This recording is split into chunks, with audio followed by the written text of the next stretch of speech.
Hello again, everyone. This is Zombie Kids Rule, and I am back with this third video in the Dialogue Options series. So hopefully, if you're watching this, you've already checked out part one and part two, and you heard a little bit of background about me in those videos. You know that these are not fancy videos. I don't take the time to, do any fancy map work or anything, because this is just the result of me learning to do something, experimenting, figuring out different ways to accomplish things. And then if there seems to be a gap in tutorials that I found, and I think that these might be helpful, then I'm trying to make a video. So again, nothing fancy. I'm not going out of my way to do like elaborate scene backgrounds or anything like that. No, sounds or whatever. I'm just focusing on the functionality that I was trying to learn or test or experiment with. So in video number one, we talked to this guy down here, and he just says one thing because that's what we told him to do over and over again. This little lady here, she actually progresses through four different dialogues, both greeting and farewell, and it's a progressive thing where it appears to the player that the event, the NPC remembers us, and it continues on through there. And we did that through both a variable, and we did it through event pages. And then with this person, this was video two, and this option was all about random. Right, so we used a variable to generate a random number, and that determined what the NPC would say to us. And we did that both through using a variable to move that along and event pages. So now we're this third video, we're going to use a common event. We're going to use actually multiple common events to do the same type of thing. So as I did before, I'll show you the functionality, and then I'll show you what I did.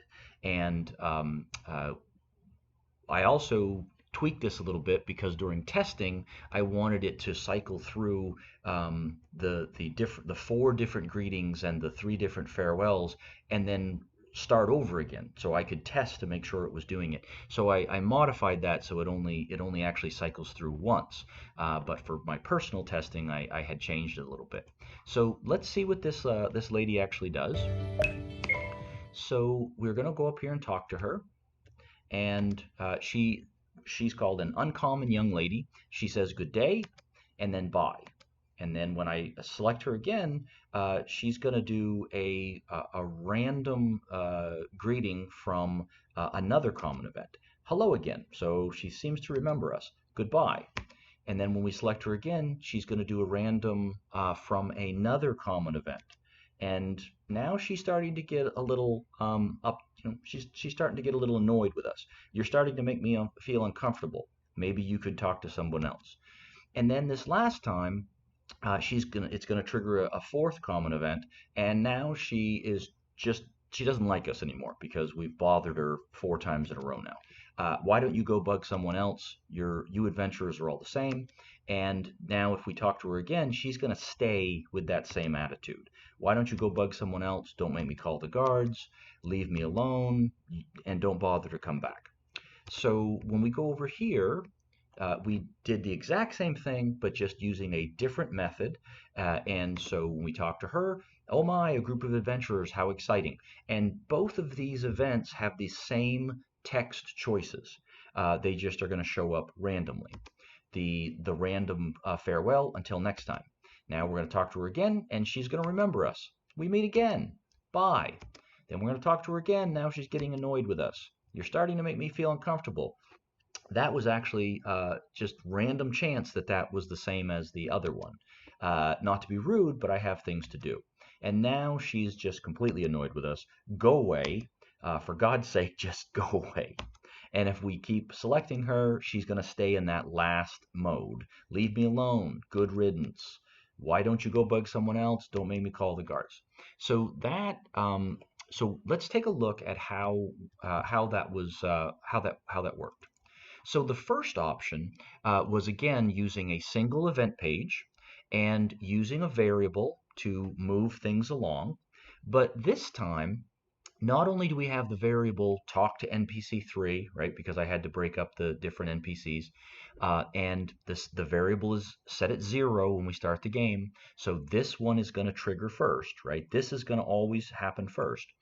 It's what it does is it says, okay, if talk to NPC3 is 0 the first time, which it will be, it's going to trigger common event greeting 1. So it's going to go out and it's going to go to a common event that's labeled greeting 1. It's going to do what it needs to do there. And what it's actually doing is it's randomly determining what the NPC is going to say. And it's saving that text in a variable. And it's saving it in variable 5. And when we come back to this event, after the common event is done, we're going to display that text that's inside variable 5 uh, in our text box. And then it's going to go and it's going to call common event farewell 1/2.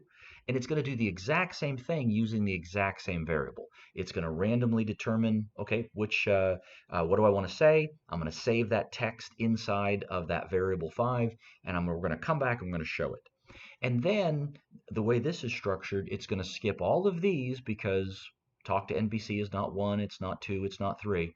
And then at the very end, it's going to add 1 to that variable value, just like the in part 1 and part 2 videos did. And I actually changed this because when I was testing this, I had the add 1 to the variable in each one of these, and then I had them exiting the event. So when you go under event commands, you can, let's see, where is it? Where is it? Oh, here we go. Exit event processing. So I was using that. I would add the um, talk to NPC 3, and I would add 1 to it here right after we talk to him. And then in order for this to not trigger immediately, I would exit event processing. So it would just exit this event. And I repeated this and this in each section here. And then at the very end, I had this uh, returning the value of the talk to NPC3 to 0. So that way, the event would cycle through the 4 different greetings and the 3 different farewells, and then set itself to 0 so it'd start all over again. And that way I could easily test to make sure it was doing what I wanted it to do. But now that I know it's doing what I wanted it to do, I just remove those, and now it is simply adding 1 to that variable. So the next time we talk to this NPC, this event, uh, 0 will not be true. It will be 1, so it will trigger greeting 2.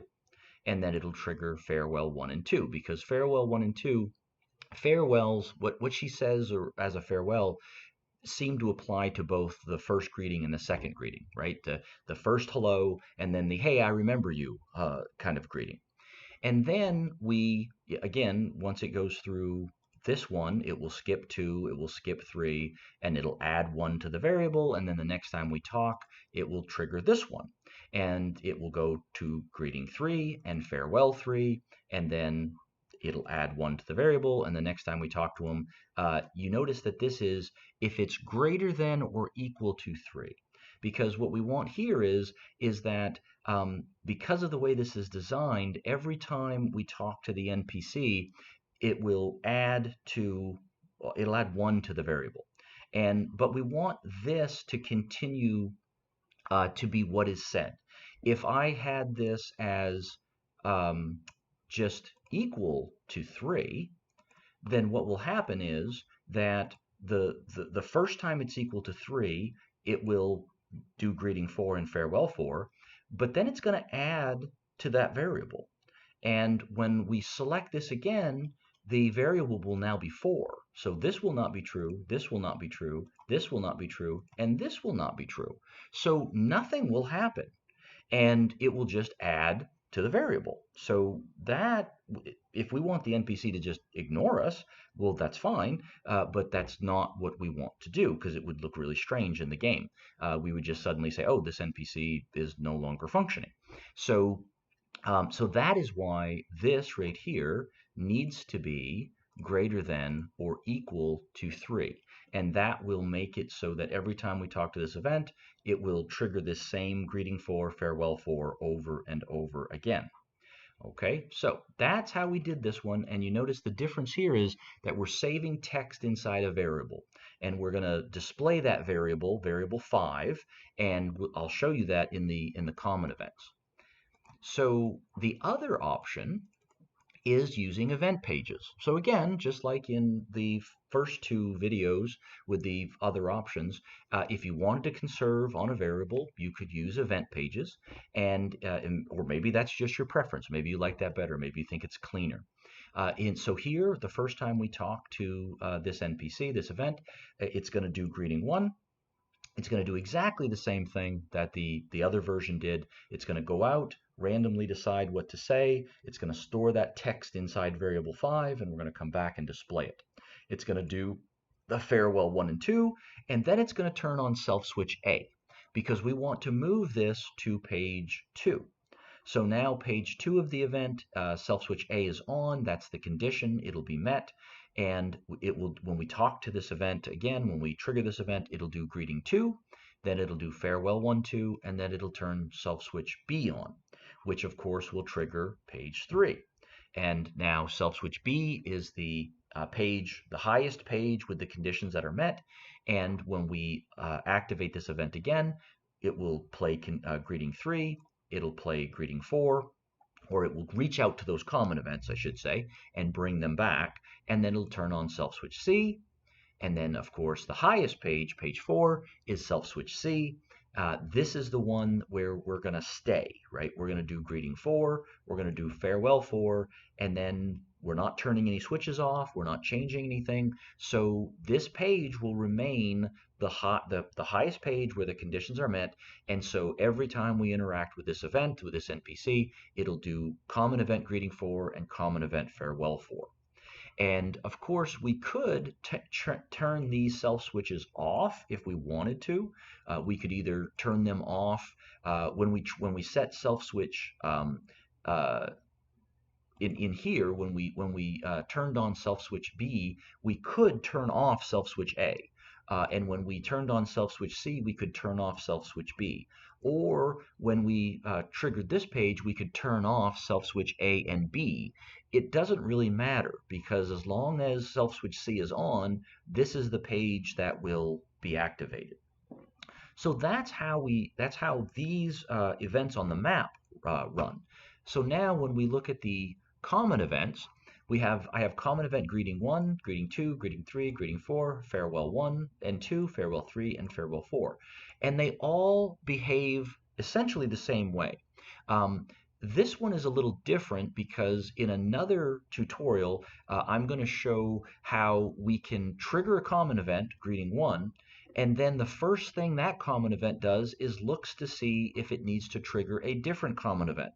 So if the switch morning is on, which right now it is not, it's going to go to a different common event to play greeting 1 morning, and then it'll exit. Or if the switch evening is on, which it is not right now, it will trigger the common event greeting evening, and then it'll exit the processing. So because neither of these switches is on right now, it'll skip those, and it'll go to do what its regular job is, which is the same as greeting 3, greeting 4, greeting 5, whatever, greeting 2, 3, and 4. And that is, it takes our random number, our variable random number. It is going to choose a number between 1 and 5, and then it's going to say, okay, this is the text that I want you to put into the variable 5, which is NPC says. That's what I labeled that variable. So if our random number is 1, you're going to put the text hello into variable 5. And the way this works is if you want, here we go, if you want to put text inside a variable, you use the script option. So you choose your variable, you select script, and then you just put whatever you want that to be in text with parentheses around it. So as you saw when I demonstrated it, it didn't show hello in parentheses, right? I'm sorry, in quotes, not parentheses, in quotes. It didn't say hello in quotes, it just said hello with a period. So anything you put in this script box with quotation marks is going to be what is displayed or what's saved in your variable, and then you can display that variable in your text box. And so it's very, very simple. And you'll see that here in quotes is hi, good day, well, hello there. Oh my, a group of adventurers, how exciting. And you use your punctuation, right? You have to use your punctuation, and you have everything that you want to be stored and then displayed in quotation marks. Greeting 2 is exactly the same, except that there's no if it's day, if it's evening option. This is just a random number check, and then this is what I'm going to say. Okay, and then greeting 3 is the same way, and greeting 4 is the same way. And the farewells are structured exactly the same way. So it's up to you to decide what you're actually going to put in here for greetings or farewells or whatever type of dialogue you want to use. I didn't spend a great amount of time brainstorming or trying to come up with unique and interesting dialogue here. I just wanted to test something, so this is what I put in. So essentially, greetings 2, 3, and 4, farewell 1, 2, and 3 are all structured exactly the same.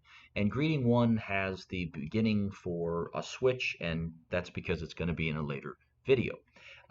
The only caution that I would make, that I would discuss here or say here, is that when you're storing text in a variable by using a script, you have to be careful about how long it is, because when you're making regular script in a text box, or when you're making regular dialogue in a text box, you've probably seen that if you make it too long on one line, it will get cut off.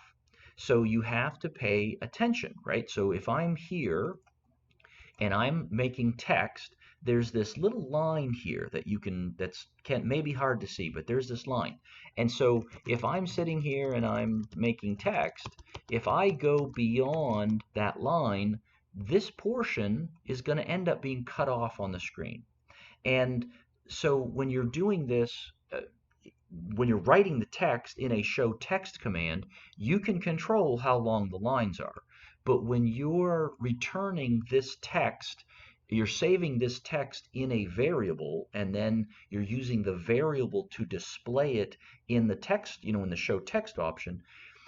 I don't know of a way to wrap it. I have seen or heard of a plugin that lets you automatically wrap text, but I don't know if that works when you're using text inside a variable.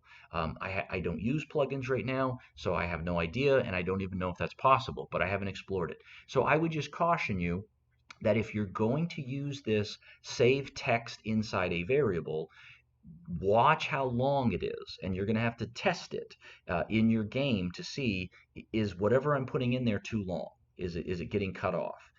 So just be aware of that. And that's the greetings. That's the farewell common events. And so whenever it goes through, when it finishes determine what it's going to say, it will end, which essentially sends you back to the event that triggered, right? So this event triggers the common event, so it goes to the common event that does what it's going to do, comes back, displays that text from using the variable, and then it triggers another common event, comes back, displays that text, and then it's done. So hopefully this is helpful. This is just another option using common events where, as I said before, you could put a whole bunch of dialogue options inside of a common event and then have many NPCs call that same common event, and the illusion of difference or randomness is still going to be there. And you put a lot of effort into the common event instead of copying and pasting into a bunch of separate events on the maps for the NPCs. So hopefully you found this helpful. If so, again, please feel free to subscribe. Click the notification button so you'll know, or the bell so you'll know when I post more videos. And please leave comments if these are helpful, or if you know of another resource, if you know of something that is better than this, a better way to do this. Still, we're going to look into arrays and personalizing when we return text, and other types of flavor type things. But again, you know, this is all about sharing, and I want to facilitate people learning, because that's what I'm doing. And so the more the more resources I can find to learn, the better. So I just want to give that back. And if you know something and you can share a resource, that's awesome. So again, thank you very much, folks, for watching. I hope you enjoyed it. I hope this helps someone. Again, this is Zombie Kids Rule, and we will see if we can get another video out for you very soon. Thank you very much.